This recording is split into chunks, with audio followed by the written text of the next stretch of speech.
ねえねえ、すみれ。今日はどんな話題について話していくと？今日はね、実写版、白雪姫で大炎上した女優、レイチェル・ゼグラーのハリウッド復帰と彼女の次回作が正式に発表されたという話題についてよ。現在、ディズニーの実写版、白雪姫が興行的に大失敗に終わった後にもかかわらず、彼女が現代社会の問題を直接的に扱った作品で、再びスクリーンに登場することに対して、世界中で大きな議論が巻き起こっているの。レイチェル・ゼグラー？ああ。あの白雪姫の実写版の主役やのに、昔のアニメの王子様をストーカー呼ばわりして大炎上しとった子やんね。ニュースでめっちゃ見とったばい。あの映画、結局大こけしたんやね。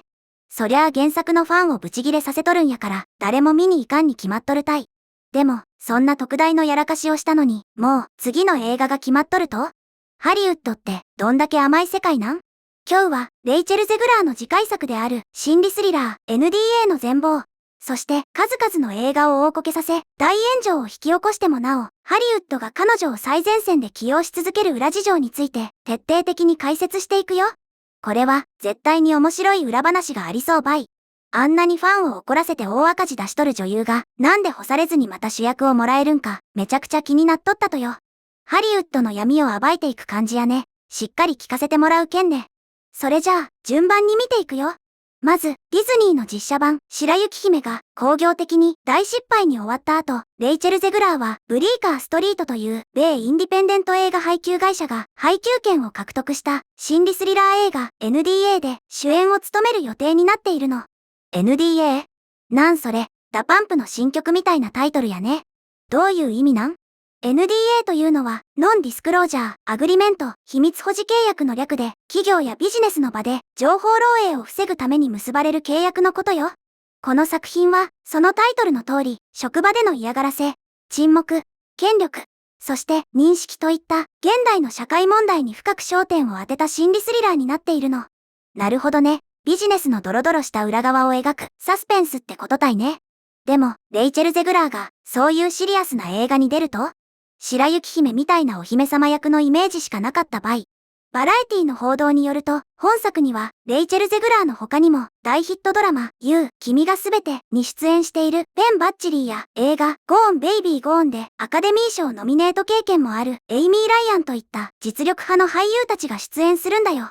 さらに、本作は、オードリー・エリス・フォックスという監督の、記念すべき長編映画デビュー作にもなるの。周りの俳優陣は、かなり豪華でガチな感じやん。監督は新人さんなんやね。それで、レイチェル・ゼグラーは、その映画でどんな役をやると？まさかまた、私は自立した強い女よ、みたいな感じのお姫様やないよね。レイチェル・ゼグラーは次回作 NDA でダナという女性を演じるの。このダナは職場でのハラスメントを訴えた後、緊迫した調停プロセスに巻き込まれていくという役柄なんだよ。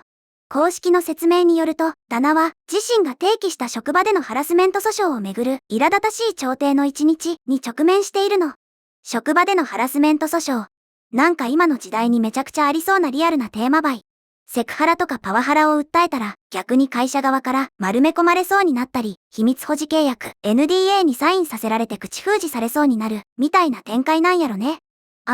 すごく鋭いよ。あらすじはさらにこう続いているの。刻々と迫る期限を前に、彼女は沈黙、正気、そして真実の代償について問い直すってね。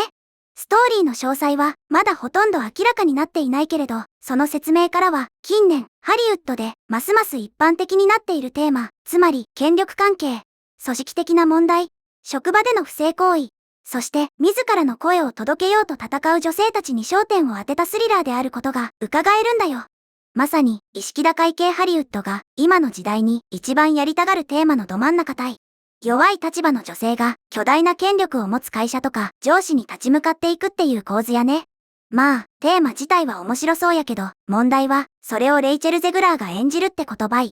監督のオードリー・エリス・フォックスも、この映画を、そうした概念を中心とした物語だと説明しているの。NDA は権力と認識についての物語であり、そのビジョンを強く信じるパートナーと仕事ができることは、この上なく刺激的なことですと述べて、強い意気込みを見せているんだよ。監督さんは熱狂しとるみたいやけど、レイチェル・ゼグラーを主役に抜擢するって、かなりリスクが高いギャンブルやと思うばい。だって、彼女のこれまでの映画の成績、めちゃくちゃひどかったやん。そうなの。この発表は、今や、ハリウッドで、最も賛否両論を巻き起こす若手女優の一人となってしまった、レイチェル・ゼグラーにとって、非常に興味深いタイミングで行われたと言えるの。ここで、彼女のこれまでの栄光と、そこからの大爆死の歴史を少し振り返ってみると、炎上の歴史のおさらいやね。レイチェル・ゼグラーは、もともと、巨匠スティーブン・スピルバーグ監督のウエストサイド・ストーリーで主演を務めて、一躍、世界中の脚光を浴びたの。その圧倒的な歌唱力と演技で、批評家から絶賛されて、なんと、ゴールデングローブ賞まで受賞したんだよ。スティーブン・スピルバーグ監督に見出された、シンデレラガールやったんやね。賞までもらっとるんやから、実力はあるって言葉い。でも、売り上げはどうやったと？それが、同作は興行的に大苦戦してしまったの。宣伝費を除く制作費が1億ドルもかかったのに対し、全世界での興行収入は約7600万ドルにとどまって、大赤字になってしまったんだよ。うわぁ。1億ドルかけて7600万ドルしか返ってこんかったら、宣伝費も入れたらとんでもない損失倍。スティーブン・スピルバーグの映画で、それってかなりやばくない？その後、彼女は DC コミックスのスーパーヒーロー映画、シャザム。神々の怒りにも出演したの。これも大手スタジオが制作した超大作だったんだけど、残念ながら観客の支持を得られず、全世界での興行収入は約1億3400万ドルにとどまって、またしても興行的な失敗作と言われてしまったの。ウエストサイドストーリーもこけて、シャザム。神々の怒りもこけて、これ完全にレイチェル・ゼグラーが出ると映画が赤字になるっていう呪いがかかっとるやん。疫病神扱いされてもおかしくなかばい。でも、それよりも何よりも一番やばかったのがあの映画やろ？その通りだよ。彼女が最も物議を醸して決定的なダメージを受けたのはディズニーの実写版白雪姫だったの。映画が劇場公開されるずっと前からレイチェル・ゼグラーは1937年のオリジナルアニメーション作品に関する発言で世界中のファンから猛烈な批判を浴びていたんだよ。あれは本当にひどかったばい。自分の出とる映画のオリジナルをあんなに見下す主役なんて見たことなかよ。具体的にどんなこと言って炎上したんやったっけ？彼女はリメイク版について語るインタビューの中で、つまりもう1937年ではないということです。彼女は王子様に救われることもないし、真実の愛を夢見ることもないでしょうと得意げに述べたの。さらに、オリジナル映画の恋愛描写を強く批判して、文字通り彼女に付きまとう男との恋愛に重点が置かれている。変だと、王子様のことをストーカー扱いして笑い飛ばしたんだよ。それ。王子様がストーカーでキモいみたいなこと言いよったんよ。何十年も白雪姫を愛してきたファンからしたら、自分たちの思い出を土足で踏みにじられたようなもんやん。そんな、私、昔の古い価値観をアップデートしてあげる賢い女よ、みたいな上から目線の態度取ったら、そりゃあ誰だってイラッとするばい。これらの発言は、ハリウッドのリメイク作品をめぐる、より大きな議論を象徴するものとなってしまったの。多くのファンは、スタジオが原作の物語や歴史を軽視しているように見える俳優やクリエイターを起用していると強く非難したんだよ。結果として、白雪姫は公開前から大炎上し、その悪評を覆すことができずに、興行的に大失敗してしまったの。ファンをバカにしたら映画は見てもらえんっていう当たり前の結果たいね。でもさ、ここからが本題やろ？ネットの人は今回のレイチェル・ゼグラーの新作復帰についてどう思っとると？ここで今回の発表に対するネットユーザーからのリアルな反応をいくつか紹介すると、また彼女を使うの？ハリウッドはどれだけ赤字を出せば気が済むんだ。白雪姫を台無しにした女優が今度は職場の被害者役？説得力がなさすぎる。彼女の演技力や歌唱力は認めるけど、あの高慢な態度のせいで映画を見る気が失せる。ハリウッドは観客の声を全く聞いていない。自分たちの押し付けたい思想を体現する女優だから守っているだけだというように非常に厳しくて冷ややかな声が殺到しているの。やっぱりね、視聴者はバカやないけん、一度ファンを舐めとる手バレた女優をそう簡単には許さんばい。興行収入っていう数字ではっきりと脳を突きつけられとるのに、なんでハリウッドはまだ彼女を使い続けると？そこなのよ。いくつかの作品が期待外れに終わって白雪姫をめぐる歴史的な大反発があったにもかかわらず、ハリウッドはレイチェル・ゼグラーを常に最前線に据え続ける姿勢を見せているんだよ。ここでハリウッドが彼女をここまでご利用し続けるエンタメ業界の異常な裏事情という確信に触れていくんだけど、でもその前に、ここでみんなにお願いがあるの。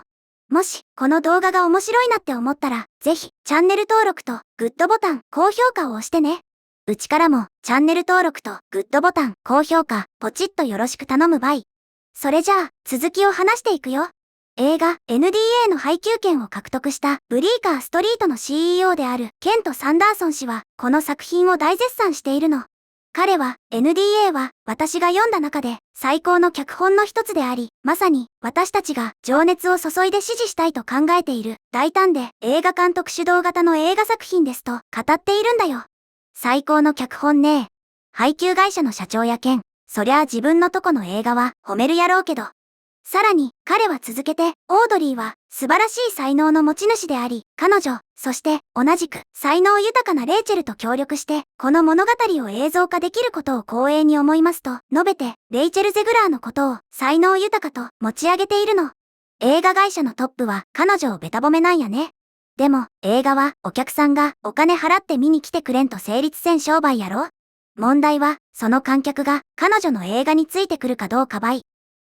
まさに、そこが記事でも指摘されている最大の問題点なの。問題は、観客がそれに従うかどうかだと書かれているんだよ。実は、ハリウッドは長年にわたり、社会意識の高い物語作り、いわゆるポリティカルコレクトネスや社会正義をテーマにした映画に巨額の投資をしてきたの。ニュースでよく見る意識高い系ハリウッドの姿たいね。でも、いくつかの著名な作品は、オンラインでの批評家からの称賛や、業界内部での熱狂的な支持を、実際の興行収入の成功に結びつけるのに、非常に苦労しているの。つまり、業界の偉い人や評論家が、これは、社会的に素晴らしいテーマだ、と絶賛しても、一般の観客は、なんか説教臭くて面白くないから、見に行かないと、スルーしてしまうという、大きな乖離が起きているんだよ。なるほどね。業界の自己満とお客さんの見たいエンタメが完全にずれとるわけや。映画館に高いお金払っていくなら、スカッとするアクションとか、楽しいファンタジーが見たい場合。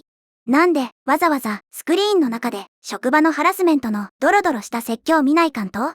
てなる人が多いんやろね。白雪姫がディズニー作品の中でも特に物議を醸した作品の一つとなった今、レイチェル・ゼグラーの次の主要プロジェクトである NDA は近年まさに観客を二分してきたテーマに基づいた物語にさらに力を注ぎ込むものになりそうなの。ファンを怒らせたから反省しておとなしくするんじゃなくて、逆に私の社会的なメッセージをもっと聞いて、で自分から火の中に突っ込んでいくスタイルやね。メンタルが鋼すぎる場合。だから、ハリウッドの偉い人たちは、彼女こそが我々の社会正義のメッセージを体現するジャンヌ・ダルクだ、みたいに祭り上げて、興行収入が赤字でもご利用し続けとるわけやね。そういう見方もできるかもしれないね。秘密保持契約 NDA をテーマにしたこの映画が、レイチェル・ゼグラー氏をめぐる生意気で生意気な女優という議論の方向性を変えて、彼女を救済するのか、それとも、やっぱり、説教臭いだけで面白くないという批判をさらに強化して、致命傷になってしまうのかは、今後の展開を見守る必要があると、記事は締めくくっているよ。お客さんは正直倍。どれだけ業界が彼女を才能豊かで持ち上げても過去にファンをバカにした態度はそう簡単には忘れられんけんね。この映画が公開された時に興行収入っていう一番残酷な数字でどんな結果が出るのかある意味めちゃくちゃ見物体。レイチェル・ゼグラーの運命の分かれ道やね。ということで今日はレイチェル・ゼグラーの新作 NDA によるハリウッド復帰と社会派テーマと興行収入の乖離という話題について見てきたけどみんなはどのように思ったかな？今回の動画の感想は下のコメント欄で教えてね。もしこの動画が役に立ったと思ったら高評価とベルマーク。チャンネル登録まだの方はチャンネル登録もよろしくお願いします。ではまた次回の動画でお会いしましょう。すみれの最新動画は左、おすすめ動画は右です。どちらも見てくれると嬉しいな。